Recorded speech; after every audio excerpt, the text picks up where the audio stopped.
السلام علیکم ناظرین کرام، نئی ویڈیو میں آپ کو خوش آمدید کہتے ہیں۔ ایرانی میزائلوں نے آج اسرائیل کے اندر دن کی روشنی میں قیامت برپا کی ہے۔ اسرائیل کے دل پر حملہ کیا گیا ہے۔ اس وقت ہر طرف تباہی تباہی ہے۔ خاص طور پر اب جو حملہ کیا گیا ہے اس کے اندر جو ٹارگٹ سیٹ کیے گئے تھے، اس کے بعد تو اب اسرائیل کے پاس کچھ بچا ہی نہیں ہوا۔ صورتحال یہ پیدا ہو چکی ہے کہ لوگ اب سڑکوں پر آ کے ماتم کر رہے ہیں کہ خدا کے لیے بس کرو، خدا کے لیے ہمیں چھوڑ دو، خدا کے لیے ہم پر رحم کرو۔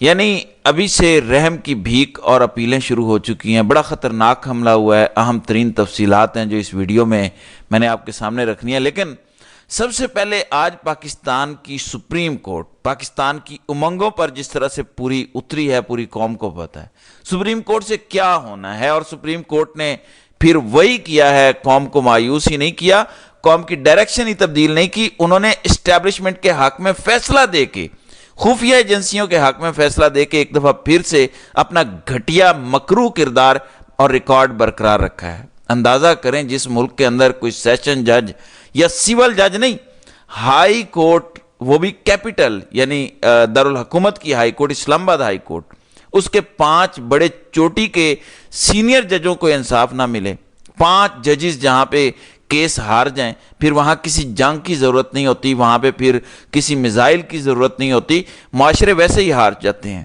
وہ معاشرہ ویسے ہی مردہ ہو چکا ہے، اس کو ضرورت ہی نہیں ہے کسی کو حملہ کرنے کی۔ یہ آج بھی رپورٹ ہوا نا، اسرائیل نے کہا کہ ایک دفعہ ہم ایرانی نیوکلیئر پروگرام تباہ کر لیں، اس کے بعد ہمارا نشانہ اگلا جو ہے وہ پاکستان ہو سکتا ہے۔ ضرورت ہی نہیں ہے اسرائیل کو، ضرورت ہی نہیں ہے بھارت کو حملہ کرنے کی۔ جہاں پہ نا انصافی ہو، جہاں پہ ججز، عام لوگوں کو تو چھوڑ دیں نا، جہاں پہ ججز کو انصاف نہ مل سکے۔ اور جسٹس محمد علی مظہر، دیکھیں میں نے آپ کو بتایا تھا کہ وہ اب امیدوار ہیں اگلے چیف جسٹس بننے کے، تو انہوں نے اپنا قبلہ تبدیل کر لیا، بوٹ چاٹ بن گئے۔ جیسے شاہد بلال جن کو لاہور ہائی کورٹ سے لایا گیا اور ان کی بڑی تعریفیں ہوئی تھیں کہ جی بڑے تگڑے جج ہیں، پھر جسٹس صلاح الدین پنور، انہوں نے 5 ججز کے خلاف فیصلہ دیا اور تاریخ کے اندر یہ مکروہ چہرے یاد رکھے جائیں گے۔ انہوں نے کہا کہ جسٹس ڈوگر کی جو تعیناتی ہوئی ہے آئین اور قانون کے مطابق ہوئی ہے، اس کو بالکل نہیں کہا جا سکتا کہ نئی تعیناتی ہے، میرٹ پر ہوئی ہے۔ ہاں یہ سینیورٹی آگے سے ہوگی پیچھے سے ہوگی، وہ صدر فیصلہ کر دے، یہ جو ہم ریمانڈ بیک کر دیتے ہیں کہ وہ فیصلہ کر دیں، باقی سب ٹھیک ہے۔ جبکہ 2 ججز جسٹس شکیل اور جسٹس نعیم اختر افغان جن پر امید نہیں تھی، ہو سکتا ہے یہ بھی فرینڈلی اپوزیشن ہو، تاثر بنا رہے ہوں کہ اختلاف بھی کرتے ہیں، تو انہوں نے کہا کہ یہ بدنیتی پر مبنی فیصلہ ہے، یہ 2 نمبری ہے، یہ بدنیتی ہے، فراڈ ہے۔ اور انہوں نے کہا کہ خفیہ ایجنسیوں کی انوالومنٹ رپورٹ ہوئی ہے۔ انہوں نے کہا کہ ISI کی انوالومنٹ پر، ان کے پریشر پر، ان کی ایما پہ یہ سب کچھ کیا گیا ہے۔ اور دونوں نے اپنے اختلافی نوٹ کے اندر لکھا کہ ISI کا کیا کام ججز کی تعیناتی سے۔ ISI ریاست کا ایک ذیلی ادارہ ہے، ججز کی تعیناتی سے اس کا کچھ لینا دینا نہیں ہے۔ بہرحال جو ججز کے ریمارکس تھے، تھوڑی سی امید پیدا ہوئی تھی کہ کم از کم اپنے پیٹی بھائیوں، اپنے ججوں کے حق میں تو فیصلہ کر دیں گے۔ اور کل ہی جسٹس منصور علی شاہ کا فیصلہ آیا تھا، انہوں نے کہا تھا کہ ججز اپنے اندر کالی بھیڑیں، وہ لوگ جو اپنا ضمیر بیچ بیٹھے ہیں، وہ ججز جو اسٹیبلشمنٹ کے تابع ہیں، جو بوٹ پالشی ہیں، ان کا محاسبہ کریں، ان کو بے نقاب کریں۔ اب تو بے نقاب کرنے کی ضرورت ہی نہیں ہے، وہ خود کھل کر سامنے آ کے کھڑے ہوئے ہیں اور کہہ رہے ہیں کہ بھائی ہم بدماش ہیں، ہم کریں گے فیصلے ڈنکے کی چوٹ پر۔ آپ دیکھیے گا اگلے چند دنوں کے اندر یہ PTI سے سیٹیں چھین کے اٹھا کے بندر باٹ کریں گے مال غنیمت کی طرح، اور دھڑلے کے ساتھ کریں گے۔ اور اب تو ان کا اعتماد ہی کچھ اور ہو گیا نا، ٹرمپ کے ساتھ ان کے بڑے نے ملاقات جو کر لی ہے، اب تو سب کچھ کنٹرول میں آ گیا نا، امریکہ بھی ہماری مٹھی میں اور ہم امریکہ کی مٹھی میں، تو اب تو کوئی فرق نہیں رہ گیا۔ بہرحال ایسے معاشرے، ایسے لوگ، ایسے ملک، ایسی عدالتیں جہاں پہ یہ حالت ہو، وہاں پہ کسی دشمن کی ضرورت ہوتی ہی نہیں ہے، اور دشمنوں کو اپنے گندے ہاتھ کرنے ہی نہیں پڑتے۔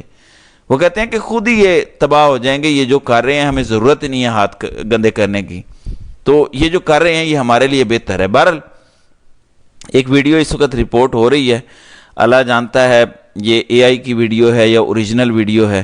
ایک اسرائیلی مولوی لمبی داڑیوں والے جو ہوتے ہیں، وہ بھیک مانگ رہا ہے، کہہ رہا ہے کہ خدا کے لیے اب بس کر دو، ہم مزید لڑائی نہیں چاہتے۔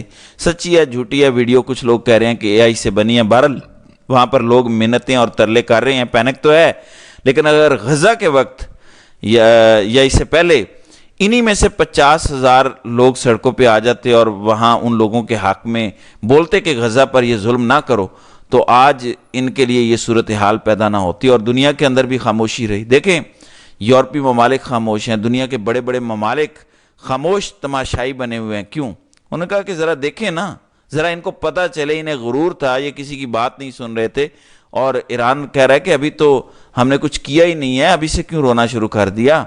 ہم نے تو چھوٹا موٹا انجیکشن لگایا ہے، ابھی تو کچھ ہوا بھی نہیں ہے، ابھی تو آگے ہے، اصل جنگ تو آگے ہے۔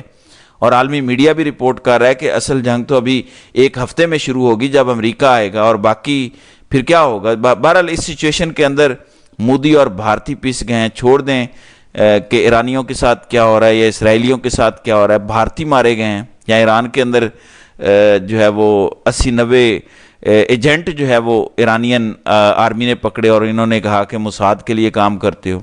اور تو ایک تو انہوں نے کہا کہ نکلو، 24 گھنٹے کا وقت ہے، خالی کرو ایران کو، ہمیں تمہاری ضرورت نہیں ہے۔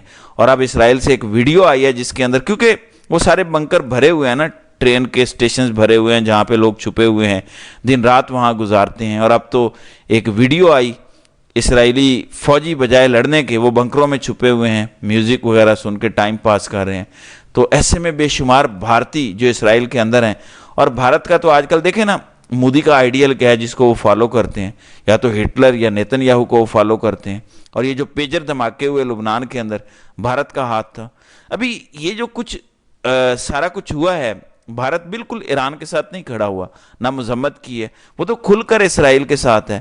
اچھا، اتنا کچھ کرنے کے باوجود بھارتی شہری رول گئے ہیں اسرائیل کے اندر، وہ خود اسرائیلی جا کر بنکروں میں چھپ جاتے ہیں، اور بھارتی کہتے ہیں کہ ہمیں چھپا لو، ہمیں بھی چھپا لو، تو وہ کہتے ہیں کہ جاؤ دفع ہو جاؤ، آپ کی زندگی اتنی امپورٹنٹ نہیں ہے، یہ بنکر ہم نے اپنے لیے، اسرائیلیوں کے لیے بنائے ہیں، آپ کے لیے نہیں۔ ایئرپورٹس بند ہیں، نکل بھی نہیں سکتے، جبکہ بنکروں میں جاتے ہیں تو تھو تھو ہوتی ہے کہ تم کہاں آ گئے نیچ قوم۔ معذرت کے ساتھ سارے انسان برابر ہیں، لیکن وہ یہ کہہ رہے ہیں کہ تم کہاں سے آ گئے، نکلو یہاں سے۔ تو یہ حالت ہوئی پڑی ہے۔ پھر ایک اور خبر ہے کہ office of Iranian supreme leader brigadier general Muhammad creamy appointed commander of the revolutionary guard ground forces, تو جو ہے یہ جنرل احمد کریمی، ان کو نیا چیف بنایا گیا ہے ایران کے اسرائیل پر جو ابھی تازہ حملے ہیں ان میں کم از کم 25 افراد مارے گئے ہیں اور مختلف عمارتیں تباہ ہوئی ہیں۔ اس کے علاوہ خبر یہ آ رہی ہے کہ ایرانی جو میزائل ہیں، دھانی نیو جو فارمر لیکوڈ پارٹی کے منسٹر ہیں، ان کے گھر پر بھی میزائل لگا ہے، اور اسرائیل کا میزائل اور ڈیفنس سسٹم بیکار ہو چکا ہے۔ یہ ایران کی طرف سے اعلان ہے کہ آپ کو جو بڑا مان تھا کہ ہمارے پاس بڑے 3 لیئرز والے سسٹم ہیں، آئرن ڈوم ہے، فلانا ہے، ڈھمکانا ہے، آئرن ڈوم سے بھی تگڑا سسٹم ہے، وہ کہتے ہیں کہ ہم نے ڈیفنس سسٹم بنائے ہوئے ہیں۔ تو ایران نے کہا کہ سب بیکار ہو چکا، اور آج صبح دن کی روشنی میں، یعنی یہ جو سٹاک مارکیٹ پر حملہ ہوا، اس کی ویڈیو اگر آپ دیکھیں تو زمین کے اندر نیچے کئی فٹ تک، ایک تو بلڈنگ تباہ ہوئی ہے نا، گڑے پڑ گئے ہیں، تباہی مچ گئی ہے۔ کیوں کہا کہ اسرائیل کے دل پر حملہ ہوا ہے؟ سٹاک مارکیٹ یا اس طرح کی جو چیزیں ہوتی ہیں وہ اکانومی میں ہب ہوتی ہیں۔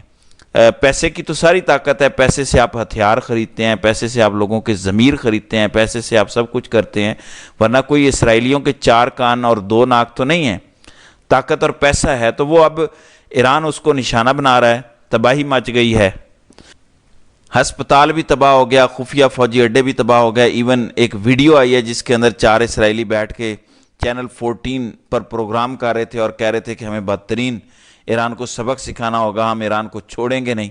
اتنے میں سائرن بجنا شروع ہو گیا تو چاروں بھاگ کھڑے ہوئے، یعنی سائرن بجے ہیں، دھماکہ نہیں ہوا، صرف سائرن بجا اور چاروں پروگرام چھوڑ کے بھاگ گئے۔ آپ نے ایران کے اندر دیکھا سحر ایمان، جب وہ سرکاری ٹی وی پر حملہ ہوا تو وہ سکون سے اٹھی، اس کے بعد واپس آ گئی، لیکن یہ سارے کے سارے جو بڑی بڑی بڑکے مار رہے تھے سارے بھاگ گئے۔ پھر ایران نے اسرائیل کے 5 مقامات پر 7 میزائل حملے کیے ہیں، جنہوں نے اپنے ہدف کو کامیابی سے نشانہ بنایا ہے۔ بے شمار اس وقت ویڈیوز رپورٹ ہو رہی ہیں، سامنے آ رہی ہیں، جس میں دیکھا جا سکتا ہے کہ پورے کا پورا ایسا لگتا ہے کہ جیسے آثار قدیمہ ہوتے ہیں نا، لوگ آ کر سٹڈی کرتے ہیں کہ یہاں پہ کوئی قوم آباد ہوتی تھی، یہاں پہ زندگی کے آثار ملے ہیں، اس طرح کی ڈسٹرکشن اس وقت ہو چکی ہے۔ اور یہ بحر شیوا ایک خفیہ اسرائیلی ملٹری کی سائٹ تھی، ان کی فوجی چھاؤنی تھی، بیس بھی تھی، اس کو بھی ایران کی جانب سے تباہ کیا گیا، اور پھر اربوں ڈالر سے بنا ہوا اسٹیٹ آف دا آرٹ بہت بڑا ٹریننگ سینٹر اور اسرائیلی فوج کا جو ہسپتال تھا اس کو بھی اسرائیل کی جانب سے تباہ کر دیا گیا ہے۔ تو ناظرین کرام، آپ کی اس ویڈیو کے حوالے سے کیا رائے ہے؟ آپ اپنی رائے کا اظہار کامنٹ سیکشن میں ضرور کیجیے گا۔